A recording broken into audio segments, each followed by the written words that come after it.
Hello guys, പുതിയ വീഡിയോയിലേക്ക് സ്വാഗതം. ഇന്നത്തെ വീഡിയോ നമ്മൾ നോക്കാൻ പോകുന്നത് നമ്മുടെ മൊബൈൽ ഫോണിൻ്റെ റാം നമുക്ക് മാറ്റാൻ പറ്റും.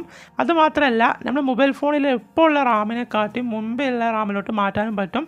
സോ അതെങ്ങനെയാണെന്നുള്ളത് ഞാൻ പറഞ്ഞുതരാം. അതിന് വേണ്ടിയിട്ട് നമ്മുടെ മൊബൈൽ ഫോണിലെ സെറ്റിങ്സ് ഓപ്പൺ ചെയ്യാം. സെറ്റിങ്സ് ഓപ്പൺ ചെയ്ത ശേഷം നമുക്കിവിടെ സെർച്ച് ഐക്കൺ കാണാൻ പറ്റും. അത് സെലക്ട് ചെയ്ത് ഇവിടെ നിങ്ങൾ റാം എന്ന് സെർച്ച് ചെയ്ത് കൊടുക്കുക. റാം എന്ന് സെർച്ച് ചെയ്യുന്ന സമയത്ത് ലോഡായി വരുന്ന വെയിറ്റ് ചെയ്യാം. ഓക്കെ, റാം പ്ലസ് എന്ന് കാണാൻ പറ്റും. അത് സെലക്ട് ചെയ്ത് കൊടുക്കുക. അത് സെലക്ട് ചെയ്ത് കൊടുത്തു കഴിഞ്ഞാൽ ഇതുപോലെ ലോഡായിട്ട് വരും. നിങ്ങളുടെ മൊബൈൽ ഫോണിൽ പല രീതിയിലും പല പേരുകളായിരിക്കും. സോ എൻ്റെ സാംസങ് ഫോണാണ്, അതുകൊണ്ട് റാം പ്ലസ് എന്നാണ് കാണിക്കുന്നത്. ഇവിടെ അടിയിലായിട്ട് ഏറ്റവും അവസാനമായിട്ട് റാം പ്ലസ് എന്ന് കാണാൻ പറ്റും. അത് ക്ലിക്ക് ചെയ്ത് കൊടുക്കുമ്പോൾ ഇവിടെ 2GB 4GB എന്ന രണ്ട് ഓപ്ഷൻസാണ് കാണാൻ പറ്റുന്നത്.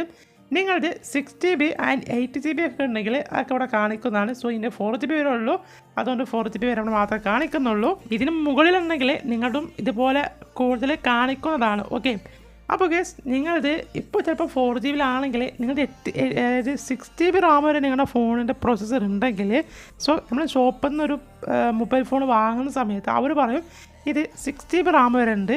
സോ ചിലപ്പോൾ നമ്മൾ ഇതൊരു സെറ്റിങ്സ് മാറ്റിയിട്ടുണ്ടാവില്ല. ചിലപ്പോൾ നമ്മളത് 4GB കിടക്കുന്നുണ്ടാവുക. So 4GB റാമിലേക്കാണ് കിടക്കുന്നുണ്ടാവുക. അത് 6GB റാമിലോട്ട് നമുക്ക് ഇതുപോലെ മാറ്റാൻ പറ്റുന്നതാണ്. സോ നിങ്ങൾ ചെക്ക് ചെയ്ത് നോക്കുക. സോ നിങ്ങളുടെ റാമും ഇതുപോലെ പ്രോസസ്സർ കുറഞ്ഞിലേക്കാണ് കിടക്കുന്നുണ്ടാവുക. സോ നിങ്ങൾ കൂടുതലുണ്ടെങ്കിൽ അതിലൊക്കെ ഇട്ട് വെക്കുക.